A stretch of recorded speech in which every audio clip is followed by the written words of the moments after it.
Mesdames, Messieurs, dans ce silence pratiquement religieux, je vous souhaite le bonjour. L'association Thénières Malplaquet Culture Patrimoine vous souhaite de même la bienvenue dans cette église Saint-Michel de Malplaquet. Merci à vous tous de votre présence à cette seconde conférence du cycle « Si Malplaquet m'était compté », offerte par l'association TMCP. Merci à notre commune de nous laisser occuper l'espace public depuis le 1er septembre jusqu'au 30 novembre afin d'exposer nos collections. Merci aux élus, à Madame le maire de la commune, Monsieur le président maire de la commune d'Auby, Monsieur Jean-Louis Baudez, en même temps président de la Caisse de Crédit Agricole de Bavay. Merci aux représentants de l'Institut de la Maison des Bourbons. Merci aux représentants de la Fondation d'Arambert de leur déplacement sur ces 2 journées. J'aurais une pensée pour messieurs le duc d'Arambert, monsieur le comte de Radiguez, qui, souffrant et empêchés, se sont excusés, et ainsi que monsieur le marquis de Lafarge, éloigné et excusé. Merci à monsieur Clément Houry de son investissement et de sa présence chez nous aujourd'hui. Merci à vous tous qui nous accompagnez dans cette,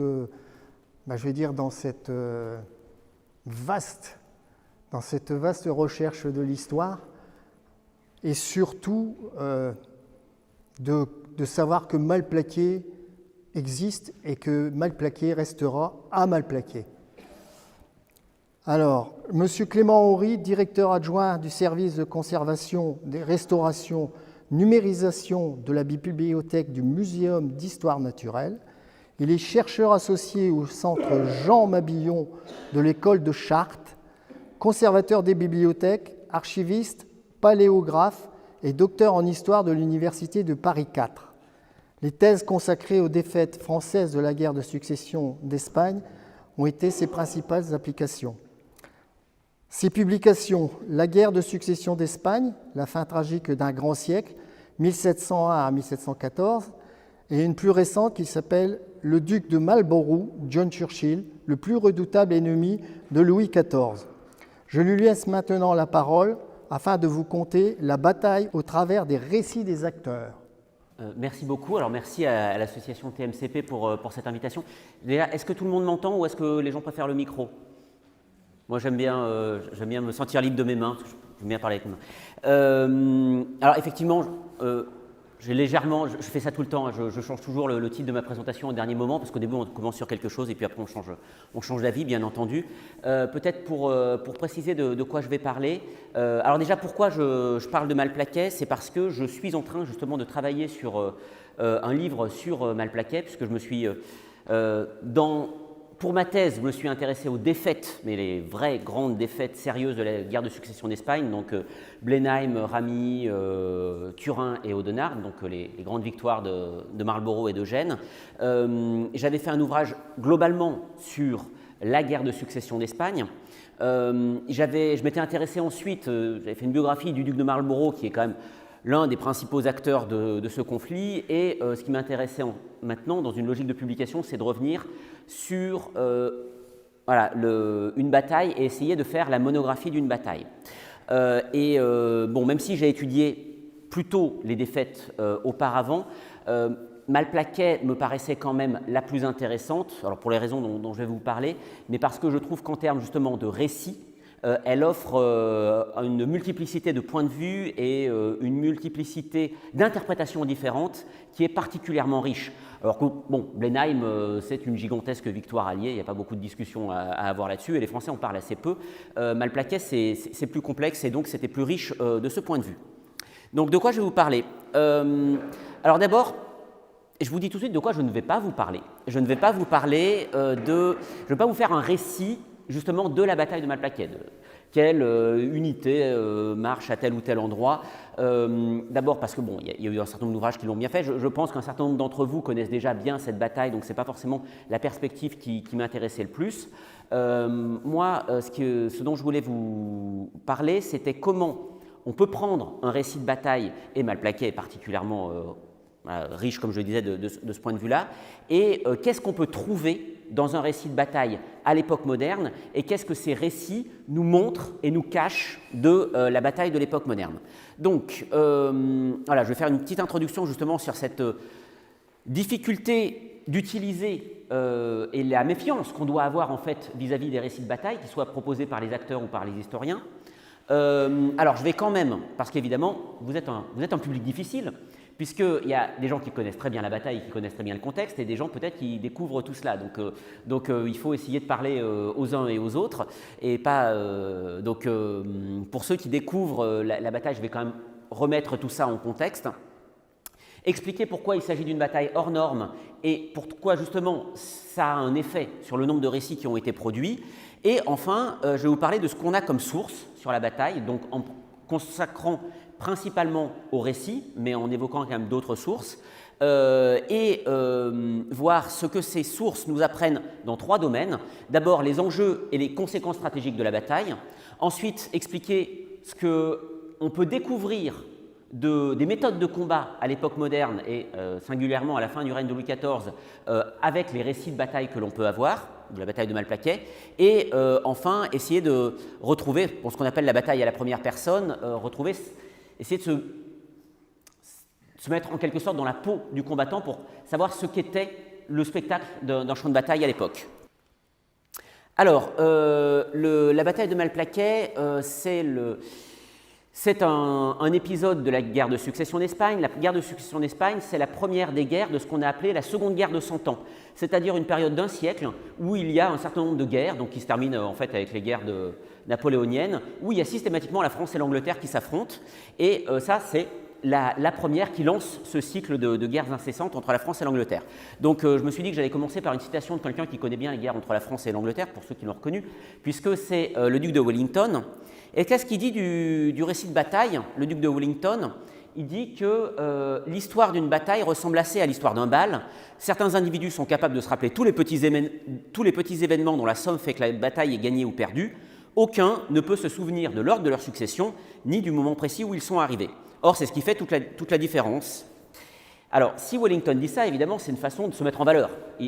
Ce que ça veut dire, c'est « moi, général en chef, je suis le seul à être capable d'expliquer quels sont les différents événements qui se sont passés et comment ils se sont ordonnancés pour aboutir à la victoire. » Mais ce n'est pas exactement ce que je vois moi dans le texte de Wellington. Ce que j'aime beaucoup, c'est l'idée que la bataille, c'est une succession de petits événements.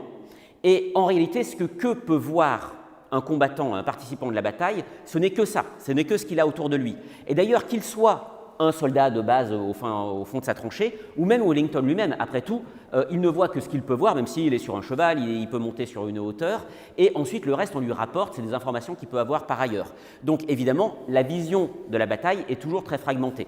Donc moi, ce qui m'intéresse dans une bataille, c'est retrouver ce que les gens peuvent y voir. Si on prend continuons avec Wellington, continuons sur Waterloo. On connaît le fameux récit de Waterloo dans la Chartreuse de Parme, où Fabrice se retrouve complètement perdu, il ne sait même pas qu'il a participé à une bataille, il demande aux gens si c'est une bataille. Donc on a effectivement le point de vue de Fabrice qui ne comprend rien à la bataille de Waterloo, mais en fait Fabrice va aussi rencontrer un vieux grognard qui lui comprend ce qui se passe, parce qu'il entend la mousqueterie, le fusil. Et il va rencontrer la cantinière, qui a aussi une vision spécifique de la bataille. Et ce qui m'intéresse, c'est de retrouver toutes ces visions-là et les remettre un peu dans leur contexte.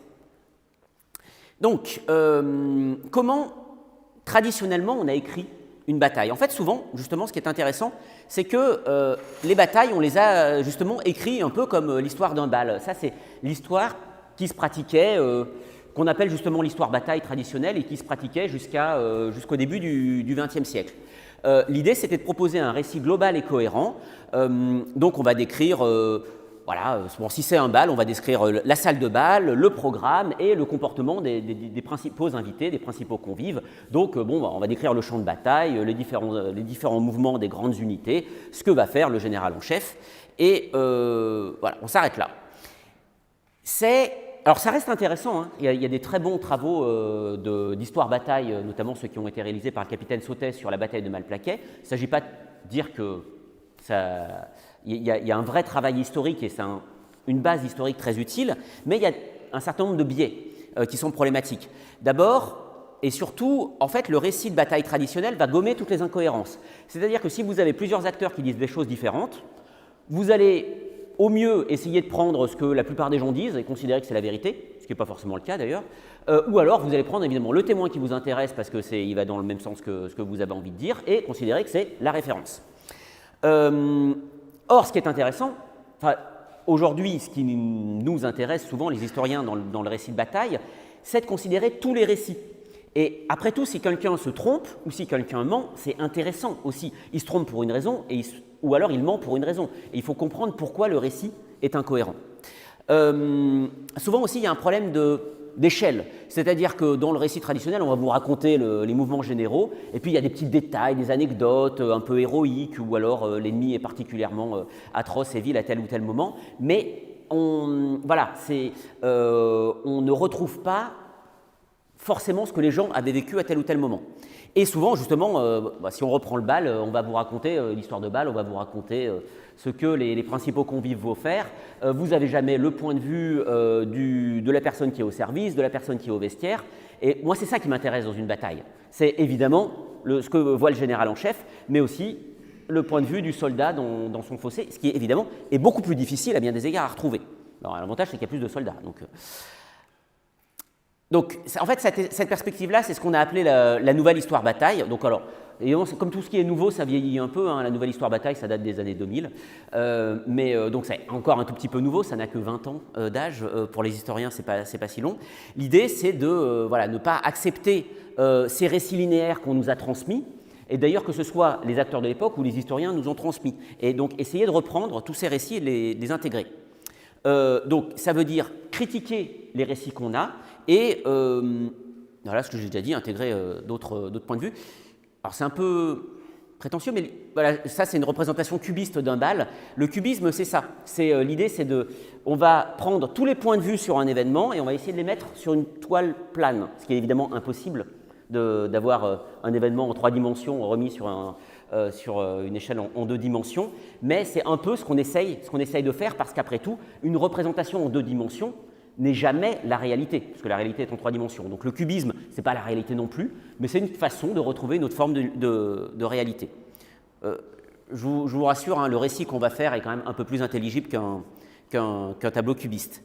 Et notamment, il y a 2 choses très importantes dans la nouvelle histoire bataille, c'est de retrouver l'expérience du combat, ce que c'est que la réalité technique de combattants qui s'affrontent à l'époque moderne, et savoir ce que les combattants pouvaient percevoir ou sentir, et notamment pourquoi ils combattaient. Ça, c'est la question majeure. Hein. Qu'est-ce qui vous amène à monter au front Est-ce que c'est parce que vous savez que vous risquez de vous faire attraper si vous désertez, ou est-ce que parce que vous croyez à ce que vous faites? Ça, c'est pour l'introduction, et je voulais maintenant vous parler un peu rapidement du contexte de la bataille. Donc, c'est la guerre de succession d'Espagne, et donc c'est la guerre de succession de 7 personnes. Charles II, dont on voit tout de suite qu'il n'était pas en très bonne santé. Donc, Charles II était le roi d'Espagne qui régnait sur un gigantesque empire. Donc, tout ce qui est en rouge, c'est l'empire espagnol en 1700 à la mort de Charles II. Donc, évidemment, vous avez un énorme espace impérial, vous avez les Philippines aussi, mais alors là, il faut avoir de très bons yeux, mais vous avez l'Espagne, mais Charles II régnait aussi sur le royaume de Naples, le Milanais et ce qu'on appelle, alors je vais dire tout le temps les Pays-Bas ou Pays-Bas espagnols, en fait c'est la Belgique, ce qu'on appelle les Pays-Bas à l'époque. Donc quand il meurt, alors Charles II a une grande famille, et en fait, dans cette grande famille, on va retrouver toutes les têtes régnantes catholiques de l'époque. Et en réalité, quand il meurt, il y a 2 principaux candidats. Donc celui-là, Philippe V, faites-moi confiance, même si vous ne lisez pas, c'est le petit-fils de Louis XIV qui est ici. Charles II est plutôt là, c'est donc un cousin. Et donc ça, c'est Philippe V. Et il y en a un autre, Charles VI, qui, lui, est le fils de l'empereur Habsbourg. Donc vous avez d'un côté, en gros, un choix entre la famille de Louis XIV, donc l'alliance avec la France, les Bourbons, et de l'autre, l'alliance, ou le maintien plutôt de l'alliance traditionnelle avec les Habsbourg qui sont en Autriche. Ce qui se passe, c'est qu'à la surprise générale, Charles II choisit comme héritier celui de gauche, et, ça dépend, bref, celui-là, Parce qu'en fait, il pense que seul Louis XIV arrivera avec ses armées à protéger l'Empire. Tout l'empire territorial en Europe qui avait le royaume d'Espagne. Donc, vous avez deux blocs qui se constituent très rapidement. Un bloc Bourbon avec le royaume de France, le royaume d'Espagne. Donc, puis à l'époque, voilà, c'est que ça a changé de main ensuite. Hein, donc, le royaume de Naples, le Milanais, les Pays-Bas, comme je vous l'ai dit. Et ça crée évidemment, comme c'est un énorme bloc, par effet d'équilibre,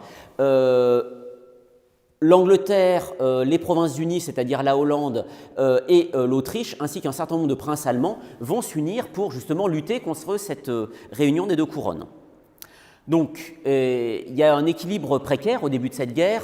Donc, du côté Bourbon, ils ont l'avantage de l'unité de commandement et puis de la centralité géographique. Hein, vous avez vu, ils sont très... les territoires sont contigus, c'est facile quand on est en France d'aller protéger la Belgique, le Milanais, on est assez près. L'armée française, c'est le géant du grand siècle et il est invaincu depuis 60 ans. La France a une énorme puissance démographique. Elle n'a qu'une action défensive, elle doit protéger le territoire espagnol. L'objectif, ce n'est pas d'aller envahir plus au-delà.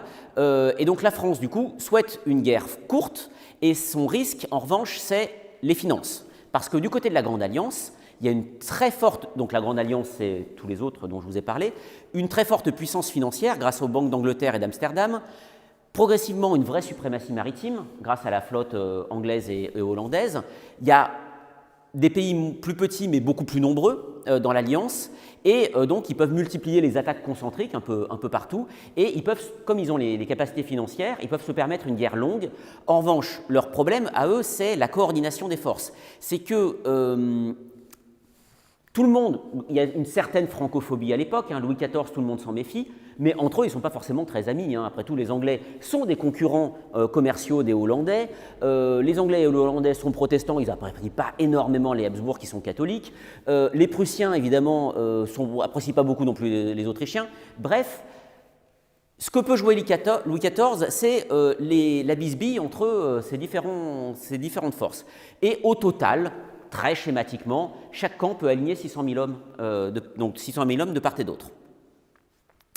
Ce qui est intéressant aussi, c'est que les Alliés arrivent à tenir parce qu'ils ont une forte direction stratégique entre ces trois acteurs. Alors, je reviendrai sur les deux premiers, mais donc le duc de Marlborough pour l'Angleterre, le prince Eugène qui est à la fois le meilleur général de l'empereur et aussi qui a un rôle politique important. Et lui, c'est un civil, c'est Antoine Heinsius, c'est en quelque sorte le grand pensionnaire de Hollande, donc avec tous les guillemets que vous voulez, le Premier ministre hollandais. Et c'est grâce à la coordination de ces trois personnages que cette usure diplomatique, ces bisbilles diplomatiques entre les différents États de la Grande Alliance n'arrivent pas trop. Ils tiennent à eux trois l'alliance.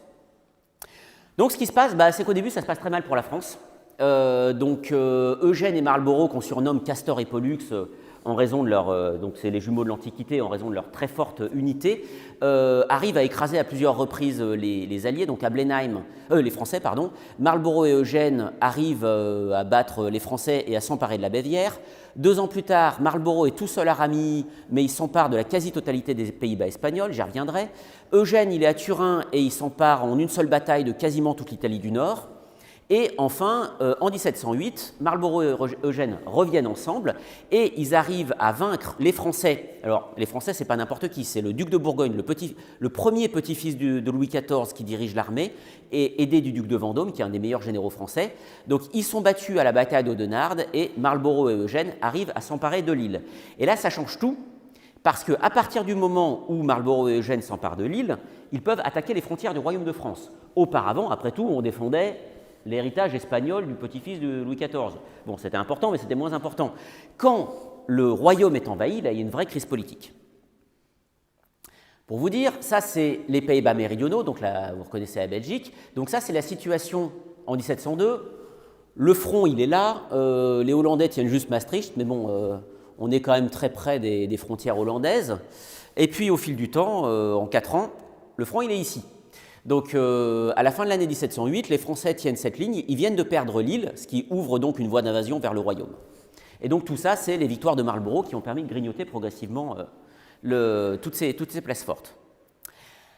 Mais, à partir de 1708, on se retrouve face à ça. Alors là, il faut vraiment faire confiance, ou alors d'avoir de très bons yeux. Là, vous voyez une première lignée de petites étoiles vertes, et ensuite vous avez une petite lignée de petites étoiles bleues. Et en fait, ça, c'est la fameuse ceinture de fer qui avait été fabriquée par Vauban, parce qu'évidemment, la Belgique, vous le savez, c'est plat, et il y a des voies fluviales, mais ces voies fluviales ne servent pas de défense, comme le Rhin. Les voies fluviales, elles coulent dans le mauvais sens, elles vont du nord au sud, et donc c'est des voies d'invasion plutôt. Parce que si vous aviez des voies fluviales qui faisaient ça permettrait de protéger le pays, ça permettrait de protéger Paris. Mais vu qu'elles font plutôt ça, évidemment, ça facilite l'invasion. Donc c'est pour ça que Vauban a installé des forteresses un peu partout, et donc cette fameuse double ligne de forteresses. Et à partir du moment où Marlborough se retrouve face à cette double ligne de forteresses Vauban, extrêmement solide, évidemment, c'est un peu plus long. Donc, par ailleurs, il y a une vraie crise politique et diplomatique en France. Donc ça, c'est des caricatures où on voit Louis XIV et Madame de Maintenon se lamenter de toutes leurs pertes. Alors on voit que c'est une éclipse, le roi Soleil est en pleine éclipse parce que, bien sûr, c'est une façon de dire que sa gloire militaire a disparu. 1709, il y a le grand hiver. Donc en une nuit, la température chute de 20 degrés, et puis ensuite il y a une série de gels et de dégels qui font que la quasi-totalité des récoltes du royaume, et sans exagérer, jusqu'à 95% des récoltes en blé du royaume sont détruites en l'espace de quelques mois. Donc on imagine la misère immense du royaume de France. Alors tous les pays d'Europe sont touchés, mais la France est vraiment de loin le plus touché. Ce qui est intéressant, c'est qu'il y a quelques émeutes, mais il n'y a pas de soulèvement durable à cette période. Donc il y a juste la révolte des Camisards, bon ça je passe, mais c'est une guerre qui a un motif essentiellement religieux. Il y a un certain nombre de critiques à l'époque, à la fois contre les généraux français qui ont été battus, contre Madame de Maintenon et même contre le roi. Donc on voit apparaître à partir du 1709 des critiques contre le roi. Et du coup, il y a une situation diplomatique qui est catastrophique, c'est-à-dire qu'au début de l'année 1709, Louis XIV sent que la guerre est perdue. C'est assez évident, et donc il envoie son ministre des Affaires étrangères, enfin son secrétaire d'État des Affaires étrangères à La Haye, et Torcy est prêt à céder Lille, Strasbourg et quasiment toutes les conquêtes du règne de Louis XIV depuis le début du règne de Louis XIV, donc depuis les années 1640. Donc Louis XIV est à deux doigts de signer ce traité qui aurait anéanti littéralement 60 ans de conquête, mais là, les Alliés font une dernière demande qui est inacceptable. Ils demandent que Louis XIV se retourne contre le roi d'Espagne et envoie des troupes françaises contre son propre petit-fils. Louis XIV refuse et la guerre reprend. Donc ça, c'est la situation diplomatique avant Malplaquet. Je passe le reste. Donc, rapprochons-nous un peu de la bataille pour expliquer que l'idée, c'est qu'on est vraiment là dans la défense du royaume. Donc, pour vous dire, en 1706, c'est toutes ces places qui étaient tombées. Donc, vous voyez, il y a tout ça. Donc, la bataille de Ramillies avait permis de rafler la quasi-totalité de la Belgique. C'est énorme comme progression. Si vous enlevez à nouveau ça, vous êtes déjà dans Paris. Mais on voit qu'il y a les lignes, voilà, les petites étoiles vertes et les petites étoiles bleues qui tiennent toujours.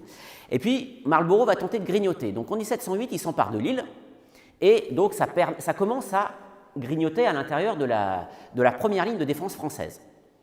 Et ensuite, Marlborough et Eugène s'emparent de Tournai, ici, juste à côté.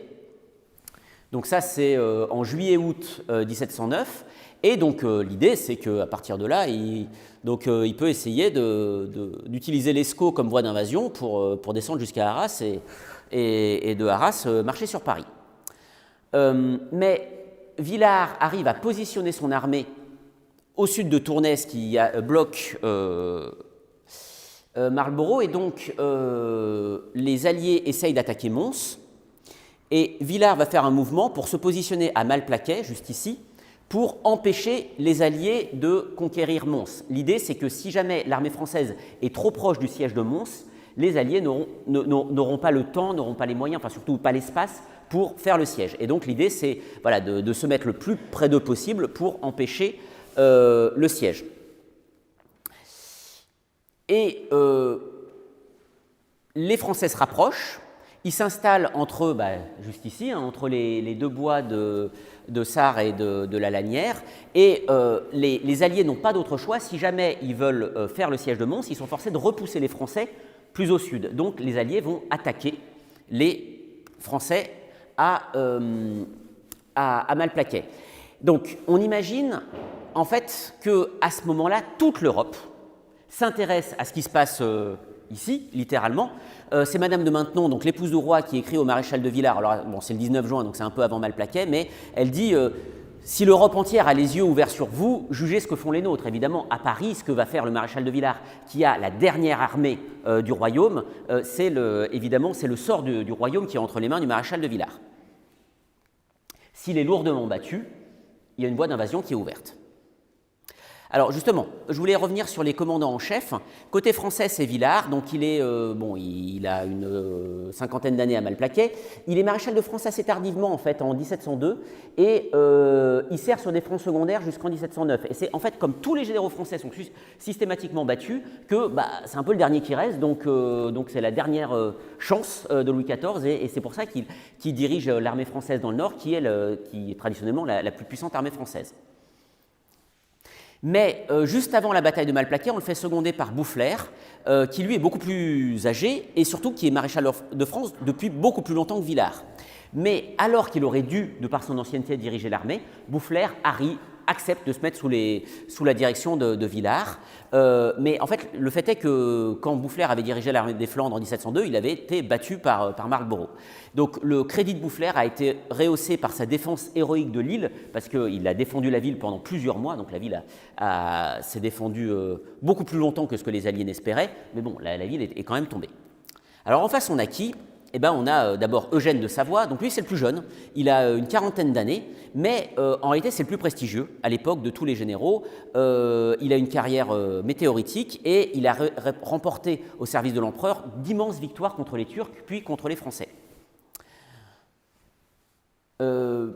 Beaucoup moins célèbre au début que de la guerre, c'est le duc de Marlborough qui a commencé sa carrière plutôt par l'intrigue, un certain nombre de complots que par les victoires militaires, mais il s'avérera ensuite que c'est un grand général.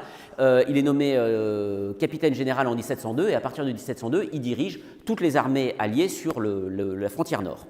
Et c'est non seulement un excellent général, mais c'est un très grand diplomate et c'est vraiment lui qui arrive à faire en sorte que l'alliance, qui est un peu hétéroclite, comme je vous l'ai expliqué, tienne et maintienne son effort de guerre contre Louis XIV. Ce qui est intéressant aussi, et ça on en reparlera pour les sources, c'est que l'alliance, l'armée de Villars, c'est une armée française, alors quelques Bavarois, quelques Espagnols, mais elle est française quand même, principalement. L'armée de la Grande Alliance, c'est très hétéroclite, il y a tout un tas de contingents, et donc chacun des contingents a des chefs particuliers, et qui rapporte directement à son souverain. Donc lui, par exemple, c'est Schulenburg, il est saxon et il rapporte, donc il obéit à Marlborough, mais en fait, son vrai chef, c'est l'électeur de Saxe et roi de Pologne, Auguste le Fort. Et donc on pourrait, alors la bataille des nations, vous savez, c'est le nom qu'on a donné à la bataille de Leipzig sous Napoléon, mais en réalité c'est déjà une bataille des nations, cette bataille de Malplaquet. Il y a des effectifs qu'on n'a jamais vus en Europe, et qu'on ne verra pas jusqu'à Wagram à peu près. 95 000 coalisés contre 85 000 Français, c'est les effectifs de la bataille d'Austerlitz, mais sur un champ de bataille qui est à peine plus grand que celui de Crécy. Donc c'est vraiment un empilement d'hommes qui est monstrueux. Une dizaine d'États représentés, alors d'un côté français, quelques Bavarois, et de l'autre des Britanniques, des Hollandais, des Prussiens, les Saxons, Danois, Hanovriens, impériaux. Donc c'est vraiment tout un club européen qui s'est réuni à Malplaquet. Et évidemment, au sein de ce camp, il y a un certain nombre de divergences. Et ce qui est intéressant du point de vue des sources, c'est que du coup, vous avez des tas de points de vue. Les Britanniques n'ont pas la même perception des choses que les Hollandais, les Danois ou les autres. Intéressant aussi, c'est une bataille assez indécise. Donc ça, ceux qui connaissent la bataille le savent bien. Il y a des combats dans les... Donc, en fait, tactiquement, c'est assez simple.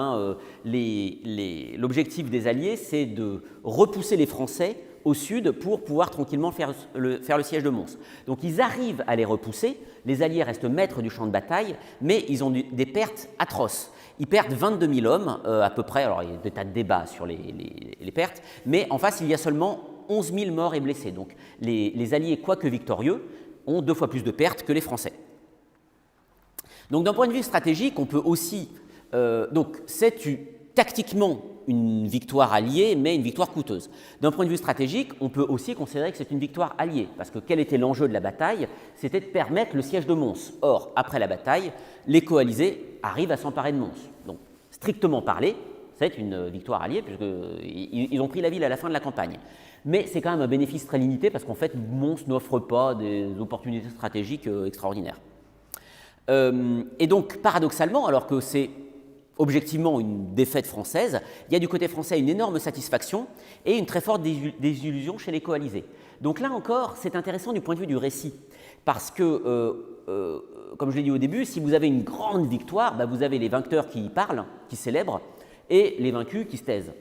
Là, vous avez quelque chose de beaucoup plus compliqué, c'est-à-dire que les Français vont avoir un discours sur la bataille, les Alliés aussi, et les Alliés, évidemment, ils vont se chamailler entre eux parce qu'ils ne sont pas contents de la façon dont ça s'est passé. Autre explication du fait qu'il y a beaucoup de récits, c'est que c'est un champ de bataille très fragmenté. Donc Malplaquet, nous sommes ici. C'est ici le village de Malplaquet.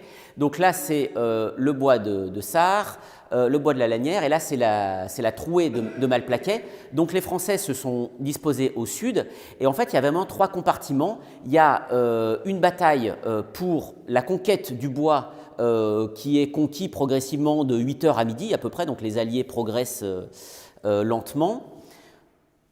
À droite, il y a une autre offensive le matin, donc là encore à peu près de 8h à midi, où les Alliés lancent des charges furieuses, mais ils se font massacrer, donc c'est là qu'ils ont la plupart de leurs pertes.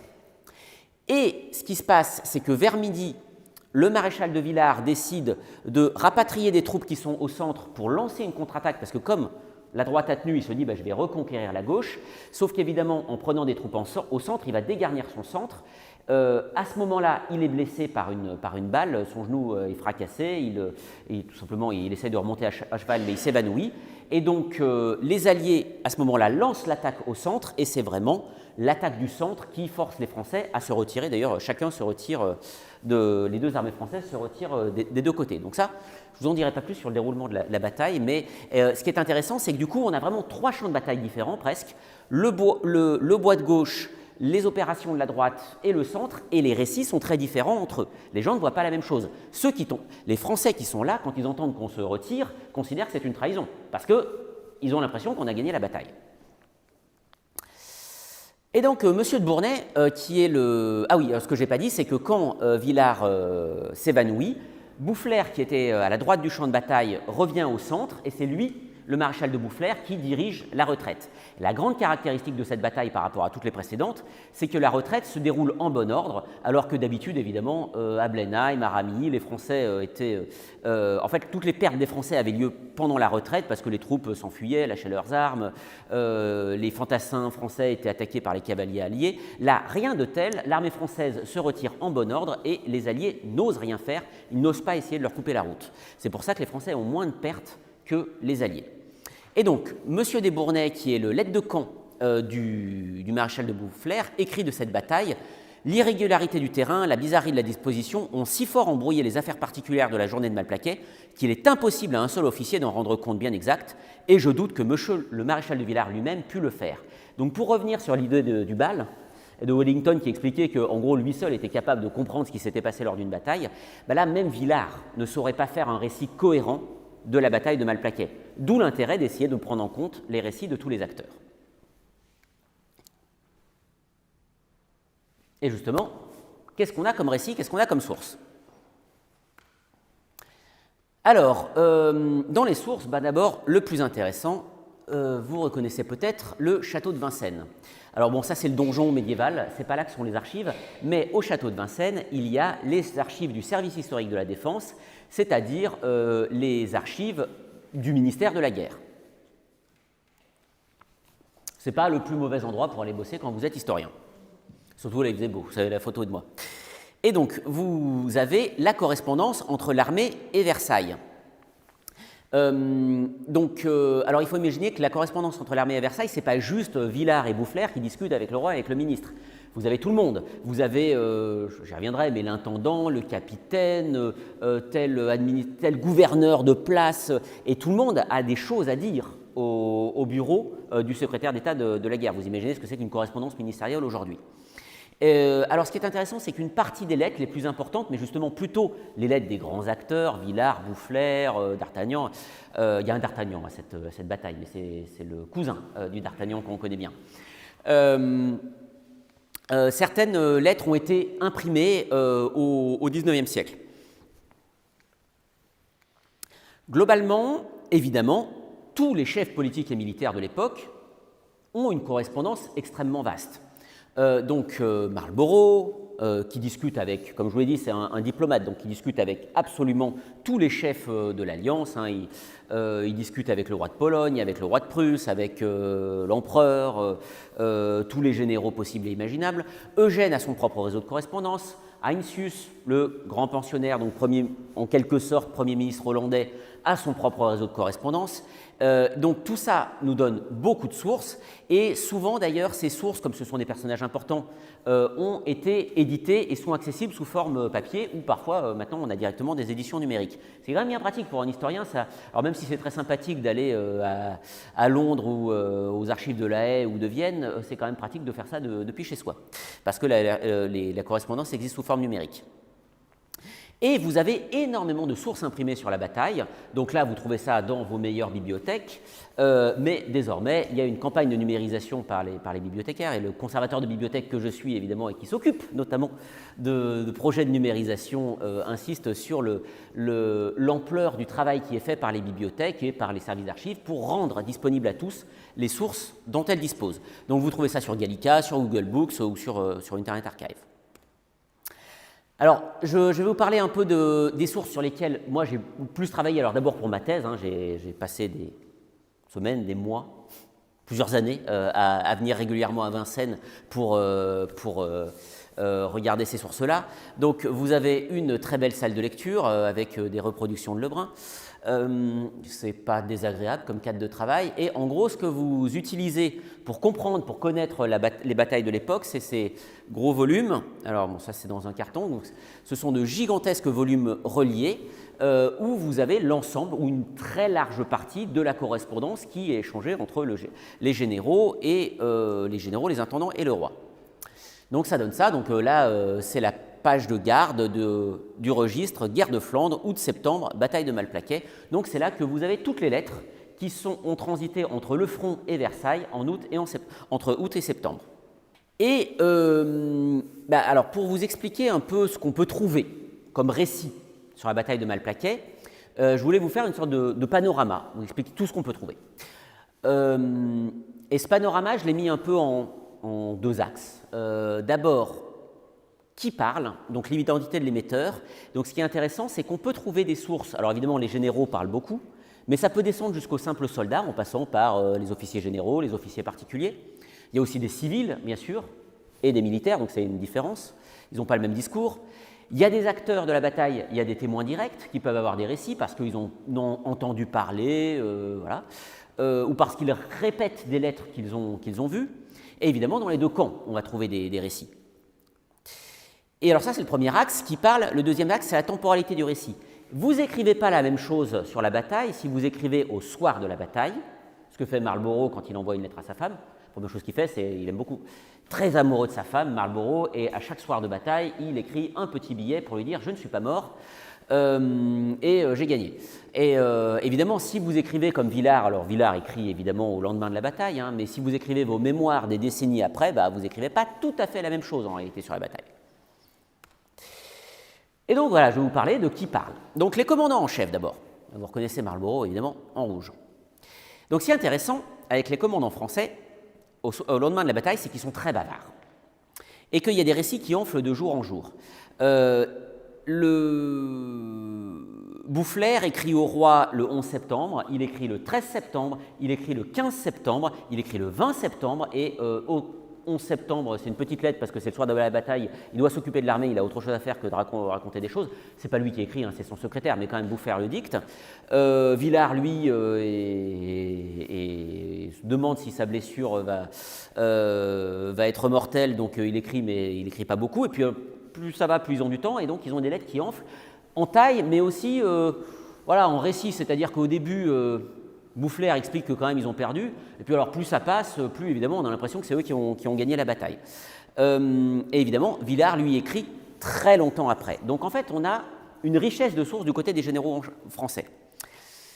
Les chefs coalisés, en revanche, et c'est là qu'on voit que même si c'est une victoire alliée, ils n'en sont pas très fiers, ils parlent beaucoup moins. Alors Marlborough écrit beaucoup de lettres, mais elles sont très courtes, et il n'aura jamais de longs discours sur la bataille, Marlborough. Et surtout, Marlborough n'écrira jamais ses mémoires. C'est quelqu'un de très mystérieux, Marlborough. C'est pour ça que c'est intéressant d'en faire une biographie, mais il y a beaucoup de zones d'ombre.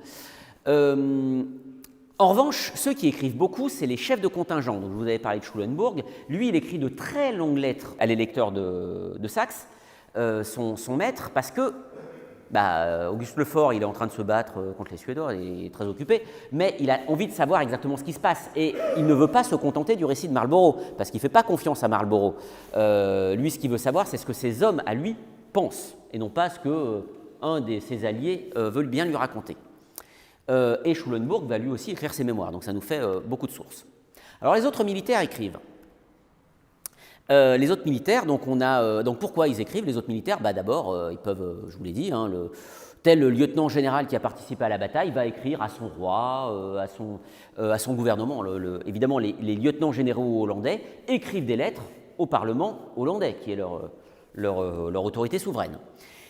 En France, on n'a pas ça, évidemment, mais on a des lieutenants généraux qui vont écrire notamment au duc du Maine, qui était le petit-fils illégitime, enfin légitimé, mais petit-fils bâtard en quelque sorte de Louis XIV, qui avait un rôle de protection, une clientèle très très forte au sein de la cour de France. Et donc il y a beaucoup de gens qui lui écrivent, parce que le duc du Maine a envie d'avoir ses propres réseaux d'information.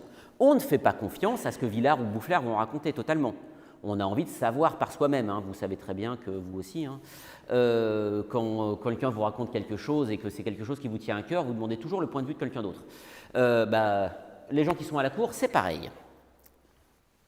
Donc ça, c'est au lendemain de la bataille, tout le monde écrit un peu à son propre réseau. Et puis on a des lettres privées aussi, qu'on a pu exhumer, quelqu'un qui écrit à sa famille, et c'est généralement plus leste et plus ouvert. Et puis, je vous l'ai dit, cette bataille, elle est assez indécise, donc il y a beaucoup de controverses, et donc il faut alimenter la controverse. Donc, notamment, la presse, alors j'ai donné la Gazette d'Amsterdam comme exemple, diffuse beaucoup de lettres de bataille. Parce que les Alliés sont quand même gênés, parce que les Français clament que ils ont tué beaucoup plus d'Alliés qu'il n'ont eu de pertes, et donc les Alliés vont, dans la presse, commencer à faire diffuser des lettres de la part de généraux alliés, ou les généraux alliés insistent sur le fait que si, c'est une grande victoire, les Français ont été écrabouillés. Et puis alors, il y a même des lettres d'officiers de distinction de l'armée française qui expliquent que les Français ont été battus, écrasés, que Dieu était du côté des Alliés. Donc évidemment, c'est des fausses lettres inventées, c'est des fake news, voilà, on en faisait à l'époque comme on en fait aujourd'hui. Donc il y a beaucoup de récits qui alimentent évidemment la presse. Et puis il y a aussi des enquêtes. On susurre que le régiment du roi s'est mal battu, donc au sein de l'armée française. Louis XIV n'aime pas ça, c'est son propre régiment, donc il va demander à différents acteurs qu'est-ce qui s'est exactement passé à tel secteur de la bataille pour que le régiment du roi ait reculé. Est-ce qu'il a reculé parce qu'il n'avait pas le choix? Bon, attaquer à 4 contre 1, qu'un régiment recule, c'est pas grave. S'il s'est enfui sans combattre, c'est un peu ennuyeux. Donc ça fait du récit. Et puis enfin, il y a le temps de la postérité, on a des mémoires, donc la colonie qui est français mais au service de l'électeur de Bavière qui a publié des récits. Alors ce qui est intéressant, c'est que les simples officiers ont des mémoires très en couleur, c'est vraiment le détail de la vie du soldat. Je donnerai des exemples. Il y a aussi des militaires qui écrivent des traités, ils expliquent comment on doit combattre, et notamment le chevalier de Folard, qui est à l'époque qui est juste un officier supérieur, et qui voit comment la bataille de Malplaquet s'est passée. Pour lui, c'est le pire de l'art militaire, c'est-à-dire que tout le monde s'entretue et il ne se passe pas grand-chose d'un point de vue tactique. Donc il invente des nouvelles méthodes de combattre, et c'est à partir de son expérience de Malplaquet qu'il invente ces nouvelles méthodes. Et du coup, il décrit la bataille de Malplaquet, mais il la décrit d'un point de vue très technique. Et enfin, spécificité des Britanniques, les simples soldats écrivent leurs mémoires. Alors, ce qui est intéressant, c'est que c'est une spécificité britannique, mais en fait, on a deux récits, on n'a pas non plus énormément de récits de simples soldats. Mais il y a Matthew Bishop qui explique ce qui se passe côté allié, mais il y a l'Irlandais Peter Drake qui, en fait, sert à ce moment-là dans la Jardin d'Armerie de France, et donc il écrit, c'est un Irlandais qui écrit en anglais, publié à Londres, mais il était côté français lors de la bataille. Donc, vous voyez, encore plein de points de vue. Et puis, il y a les civils qui parlent aussi. Donc, certains, les civils, sont aux armées. Donc, vous avez l'intendant d'armée. L'intendant d'armée, dans l'armée de Louis XIV, c'est celui qui s'occupe de l'arrivée des vivres. Alors, généralement, là, il écrit au ministre pour dire que tout le monde meurt de faim, c'est vrai. Puis, évidemment, s'il n'insiste pas sur le fait que les soldats meurent de faim, on ne va pas lui envoyer de blé. Et puis, il va écrire des choses sur les hôpitaux aussi, parce que c'est lui qui doit gérer toute la question des hôpitaux. Donc, il dit, il me faut de la charpie, il me faut des chirurgiens, il me faut ci, il me faut ça. Vous avez dans l'armée des diplomates aussi, qui voient un peu ce qui se passe et qui renvoient à leur maître des informations. Et alors, vous avez une spécificité de cette guerre, les députés aux États généraux. Donc, c'est des députés hollandais, donc vous imaginez, un peu comme les représentants en mission à l'époque de la Révolution française. Hein. C'est donc des députés, des civils, députés au Parlement local, qu'on appelle en Hollande les États généraux, et qui sont là pour surveiller l'action de Marlborough, parce que les Hollandais se méfient de cet Anglais qui ment un peu à tout le monde le sait qu'il n'est pas tout à fait honnête, et donc ils sont là pour valider ses décisions. Donc ils sont là à la fois pour des raisons administratives, c'est eux qui apportent l'argent, qui gèrent ça, et puis ils observent. Et alors, on a aussi les récits des événements par les mémorialistes qui sont à la cour. Donc Sourche, par exemple, qui explique comment Versailles voit revenir les morts. Et donc Sourche, c'est au lendemain, c'est vraiment, il écrit au jour le jour, il écrit ce qui se passe. Saint-Simon, lui, il écrit des décennies plus tard, donc il a un regard critique. Alors Saint-Simon, il déteste tout le monde, donc il a un regard très critique. Et voilà, ça, là encore, il faut de bons yeux, mais vous allez me faire confiance. C'est l'état des sources de ce qu'on peut avoir. Donc je vous ai dit, vous avez du général en chef aux simples soldats et aux diplomates. Et puis ça, c'est tous les récits qu'on a quelques jours après la bataille, quelques semaines après la bataille et des décennies plus tard. En bleu, vous avez les Français. En vert, vous avez, enfin en rouge, vous avez les Britanniques. En vert, vous avez tous les princes germaniques et les Danois. En orange, naturellement, vous avez les Hollandais. Et puis vous avez Eugène en gris. Et donc, vous voyez une très très grande richesse de récits. Alors là, là par exemple pour général en chef français, vous avez Boufflers et Villars. Pour soldats, dans les mémoires de soldats, vous avez Matthew Bishop pour les Anglais et Peter Drake côté français. Donc vous voyez, il y a peu de batailles de l'Ancien Régime, voire aucune, qui offrent non seulement autant de récits, mais dans toutes les catégories. Vous avez des diplomates, vous avez des diplomates français, des diplomates hollandais, des diplomates prussiens, vous avez tout. Et alors, qu'est-ce que ça vous apprend, tous ces récits? D'abord, ça vous apprend des tas de choses sur la dimension stratégique et tactique. Grâce à ces lettres, vous allez établir le déroulement des opérations. Donc, c'est un peu, comme je vous disais, l'histoire bataille traditionnelle, mais qui est tout à fait légitime, et c'est quand même la base de notre connaissance. Si on ne sait pas ce qui s'est passé, on n'arrive pas à comprendre ensuite les problématiques nouvelles qu'on peut avoir. Donc, qui est-ce qui vous renseigne sur le déroulement des opérations? Les commandants en chef, les officiers généraux, vous expliquez, la brigade de machin a progressé dans le bois pendant 1 heure, ensuite ils ont fait feu sur telle ou telle unité. Voilà. Vous pouvez, grâce notamment aux intendants, calculer les effectifs initiaux et les pertes. Évidemment, les pertes, il y a des débats. Tout le monde voit plus de pertes dans le camp d'en face, c'est un grand classique. Et vous pouvez aussi, grâce aux lettres des commandants, mais aussi des députés, des diplomates, comprendre quelles sont les conséquences de la bataille, conséquences diplomatiques et stratégiques. Donc là, je vais vous donner des exemples, et je vais vous faire ce que je voulais vraiment faire, c'est vous montrer des sources. La fameuse lettre de Boufflers, donc ça c'est la lettre originale de Boufflers, écrite le 13 septembre, 2 jours après la bataille, écrite au roi, et qu'on trouve dans les gros registres que je vous ai montrés de Vincennes. Et donc, Votre Majesté, sire, aura vu par ma lettre du 11 de ce mois, le malheureux succès de l'action du 10 jour 11. Donc, on ne dit pas défaite, c'est moche. On dit malheureux succès, c'est élégant, c'est une façon de dire qu'on a perdu, mais c'est un peu comme Macron quand il dit je ne dirais pas que c'est un échec, je dirais que ça n'a pas marché. Là, c'est un malheureux succès, la bataille de Malplaquet. Mais combien ce malheur était accompagné de gloire pour les troupes et les armes de Votre Majesté. Donc ça, je vous le lis. Je peux vous assurer, sire, avec vérité, que cette gloire est infiniment au-dessus de ce qu'en j'en ai marqué à Votre Majesté, et même au-dessus de tout ce que je pourrais lui dire. Donc on voit qu'il y a une inflation glorieuse de la bataille de Malplaquet par rapport à ce qu'elle avait écrit le 11, où c'est un peu moins prestigieux.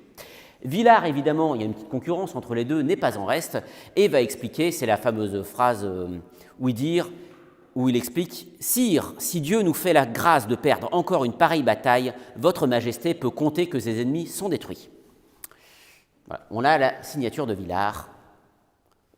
Le très humble, très obéissant et très fidèle serviteur et sujet, Villars.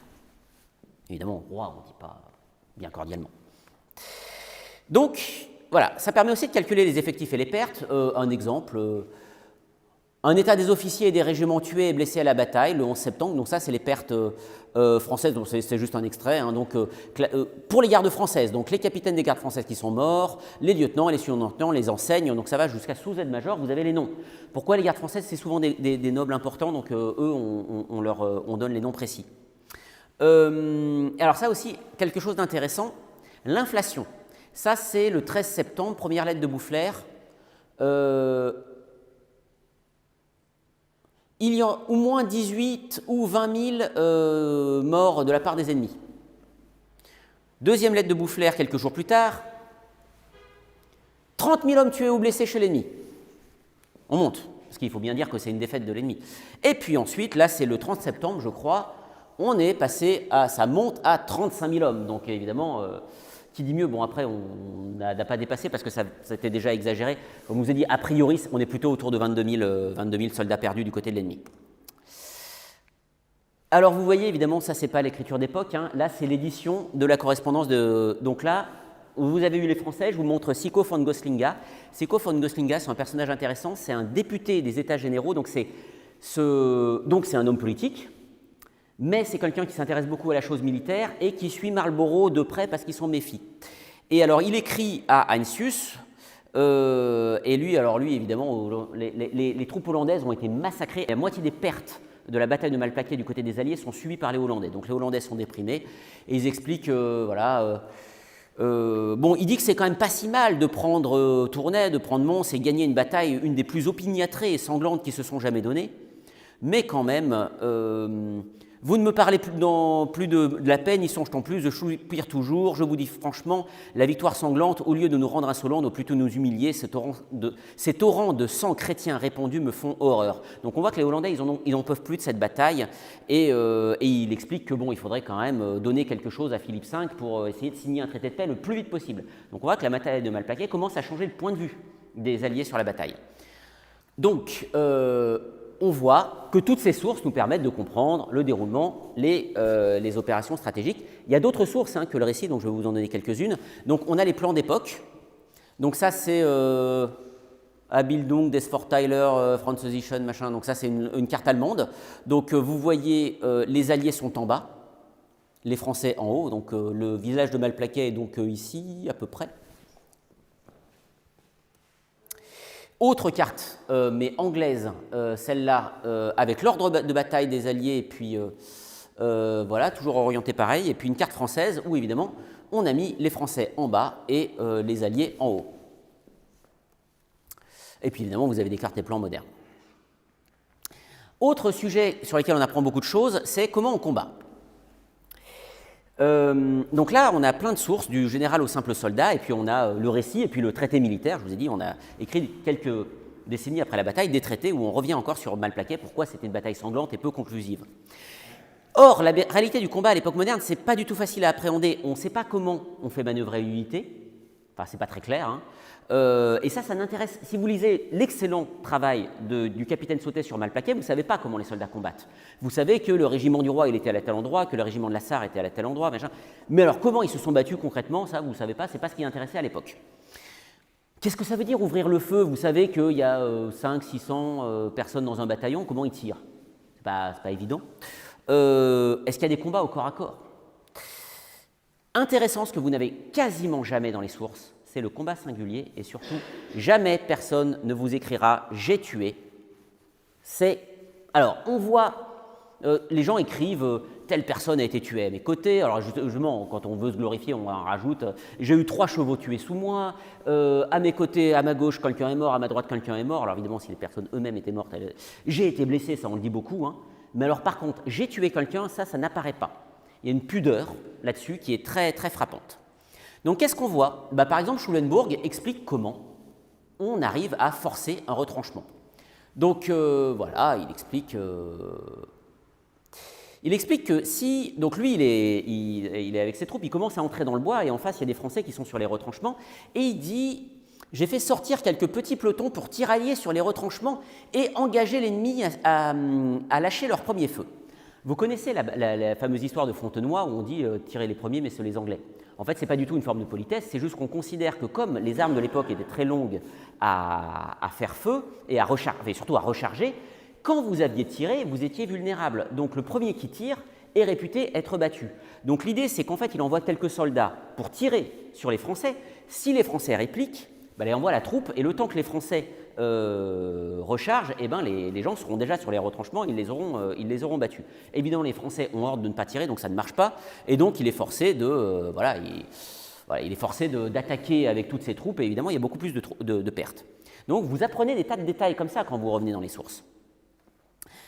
Je vais aller un peu plus vite. Vous avez aussi Robert Parker, donc ça c'est des mémoires qui ont été publiées, qui expliquent exactement comment un peloton, donc comment en fait, donc vous imaginez que les bataillons ça fait à peu près 600 hommes sur 3 ou 4 lignes, donc vous avez une centaine d'hommes de front à peu près, comment les gens se tirent dessus.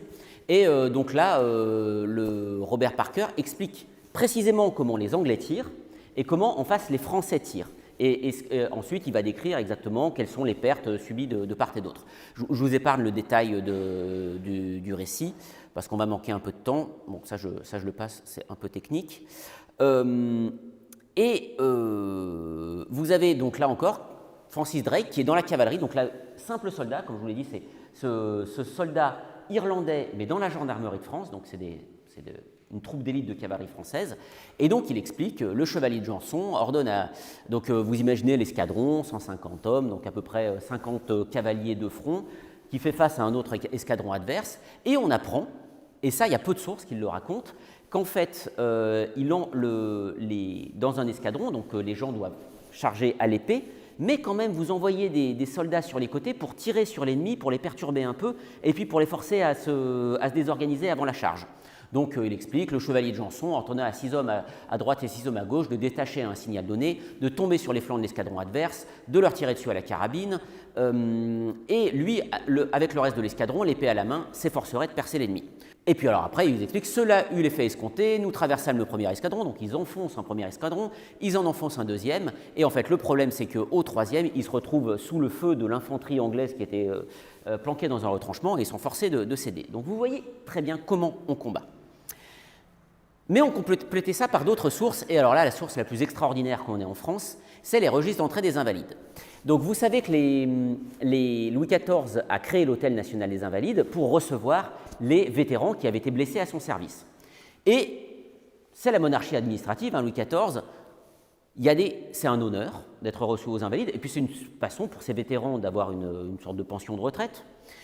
Et donc, les gens, il y a une enquête à chaque fois qu'un soldat entre aux Invalides. Et vous avez ces très longs registres qui se trouvent eux aussi à Vincennes, et on explique tout. Et on explique le nom, évidemment, de la personne, d'où est-ce qu'il est né, donc ça vous permet de faire un peu de généalogie ou d'étudier d'où venaient les soldats de Malplaquet. Donc lui, il est natif de Paris, lui, c'est le premier soldat blessé à Malplaquet qui entre aux Invalides. Donc Pierre Potier, 42 ans, natif de Paris, vous dit que c'est un soldat des gardes françaises, où il est servi 17 ans, donc c'est souvent des gens qui ont servi des vétérans, a le bras droit coupé ensuite d'un coup de fusil qu'il a reçu à la bataille de Malplaquet. Donc ça vous permet de faire des statistiques qui permettent de savoir comment on était blessé. Alors évidemment, ceux qui sont morts n'entrent plus aux Invalides, mais comment on était blessé. Et donc vous voyez qu'on parle tout le temps de combat à la baïonnette. La baïonnette, c'est quasiment jamais employé sur les champs de bataille. Les blessures, c'est tout le temps des coups de fusil, sauf dans l'infanterie. Vous voyez aussi que dans la cavalerie, par contre, on utilise le sabre. On n'utilise pas forcément le pistolet. On utilise d'ailleurs plus le sabre que le pistolet. Donc tout ça vous donne, à côté des récits, une vision alternative et complémentaire. Enfin, et je vais terminer là-dessus, la bataille à la première personne, concrètement, c'est quoi d'être sur un champ de bataille le 11 septembre 1709 ? Donc, les combattants de l'époque ne sont pas des soldats de pont. L'histoire bataille traditionnelle, même si évidemment, ça peut être écrit d'ailleurs par des militaires qui savent ce que c'est que le combat, le capitaine Sautet a l'expérience des combats, mais n'empêche qu'il décrit les combats comme si les gens avançaient, comme si c'était un wargame, et vous déplacez des petits bouts de carton, et voilà. Ce sont évidemment les soldats de l'époque, sont des hommes qui ont chaud, qui ont froid, qui ont faim, qui ont peur, qui ont mal, ou alors qui s'ennuient, parce que de temps en temps, alors à Malplaquet, tous les fronts combattent à peu près, mais au centre, pendant toute la matinée, on ne fait rien. On regarde les autres qui se font tirer dessus, mais il ne se passe rien. Donc on s'ennuie un peu. Donc l'idée, c'est de retrouver l'environnement sensoriel du combattant et aussi étudier les phénomènes de panique et d'enthousiasme. Pourquoi on s'enfuit, voilà, et pourquoi on veut combattre. Donc l'environnement sensoriel, ça c'est intéressant. Donc ça c'est des lettres de Lord Orkney, c'est un Écossais au service de l'armée britannique. Et donc il explique It was really a noble sight. Donc c'était extraordinairement beau de voir tant de corps marcher les uns contre les autres dans la plaine. Et donc il explique que quand même le spectacle d'une armée en marche, avec les tambours, les timbales, les fifres, tout ça, les drapeaux déployés, surtout au début de la bataille, hein, quand les gens ont encore leurs vêtements pas en lambeaux, c'est un très beau spectacle au début. Mais alors très rapidement, il explique qu'il y a un feu de mousqueterie et de canon tel que I believe no man alive ever heard. Donc personne au monde, personne de vivant n'a jamais entendu un tel concert de fusils et de canons. Le chevalier de Quincy, dans ses mémoires, nous dit à peu près la même chose. Véritablement, les boulets nous sifflaient aux oreilles. Alors, ce qui est intéressant, c'est que le chevalier de Quincy, il a tout un tas de détails, assez sordides, mais c'est ça aussi la bataille. Nous vîmes un spectacle qui nous fit bien de la peine. C'était le cheval d'un garde du corps du roi qui portait le cadavre de son maître, dont un boulet avait emporté la tête. Le cadavre était couché le long du dos du cheval, et comme cet animal se sentait piquer des éperons et qui n'était plus retenu par la bride, il galopait tantôt du côté de l'armée ennemie, tantôt il revenait dans la nôtre. Donc le chevalier de Quincy, il est à peu près au centre, et vous imaginez que les soldats attendent le combat et attendent qu'on vienne leur tirer dessus en voyant un cadavre de soldat aller d'un bout à l'autre du champ de bataille, parce que personne n'a l'idée de tirer sur le cheval pour empêcher ce petit manège. Donc c'est évidemment un environnement sensoriel atroce, une bataille. Au début c'est beau et puis après ça se gâte très vite. Ça n'empêche pas le chevalier de Quincy un peu plus tard de dire, il est au centre droit, donc il pense lui que la victoire était certaine parce que de ce côté ça se passe bien, et donc mes camarades et moi, on est allé manger un gigot de mouton, parce qu'évidemment à midi on a faim quand même. Bon, la bataille dure depuis 8 h du matin, donc lui c'est un noble, il va manger du mouton avant de repartir au combat. Donc ça c'est l'environnement sensoriel, c'est aussi qu'est-ce que c'est d'être sous une pluie de balles. Donc Matthew Bishop, il explique, donc lui, alors il faut imaginer qu'il est dans... pour ceux qui ont vu Barry Lyndon, c'est vraiment ça. Hein, vous avez les longues lignes de fantassins, et puis ils vont face à l'adversaire, et l'adversaire leur tire dessus, et puis ils ont des gens qui tombent à gauche, à droite, et puis ils continuent à avancer. Et donc lui dit j'ai été prodigieusement désolé de voir notre lieutenant-colonel abattu et mourir en un instant, et j'ai été obligé de serrer ma main droite, sinon je n'aurais pu éviter de lui marcher dessus. Donc en fait, le lieutenant-colonel est devant, lui il est juste derrière, le lieutenant-colonel est fauché par une balle, puis il est forcé de contourner le lieutenant-colonel pour continuer à avancer. C'est voilà, une image de la bataille à laquelle on ne pense pas forcément. Donc voilà, il explique que l'homme à ma droite et l'homme à ma gauche ont été abattus et en tombant m'ont presque jeté à terre. Parce qu'évidemment, les gens sont poussés. Donc il arrive que les gens paniquent tout simplement parce que vous avancez, la personne devant vous est poussée par une balle, parce qu'en plus à l'époque les balles sont sphériques, donc elles poussent les corps. Et donc bien sûr, si vous tombez par terre parce que la personne devant vous a été abattue, vous avez très peu envie de vous relever pour repartir au combat. Généralement, vous avez tendance à avoir envie de vous enfuir. Et voilà. Et donc, il explique ensuite comment il essaye de rassurer les hommes. Le chevalier de Quincy explique un peu la même chose. Il faut dire à la louange du régiment que je ne vis aucun de nos soldats tourner le dos aux ennemis pendant qu'ils étaient... Un seul, nommé le Rouge, il fit la sourde oreille. Quincy explique que c'est un de ces soldats qui ne veut pas combattre. Je courus à lui pour lui passer mon épée au travers du corps. Donc il explique que clairement, si quelqu'un recule, les officiers sont... Alors il y a des officiers devant pour diriger les troupes, il y a des officiers derrière. Et si les soldats reculent, il faut les éliminer. Parce que sinon, c'est tout le monde qui va partir. Voilà. Il est de la dernière conséquence de ne laisser sortir aucun soldat de son rang pendant une action. Il n'en faut qu'un pour faire glisser la terreur panique dans un régiment. Il faut tuer le premier qui fuit. Donc l'image qu'on a de Stalingrad où les officiers soviétiques tirent les gens qui reculent, toutes les armées ça fonctionne comme ça, parce qu'évidemment les gens n'ont quand même pas très envie d'aller à l'ennemi quand vous voyez le premier rang qui a été fauché.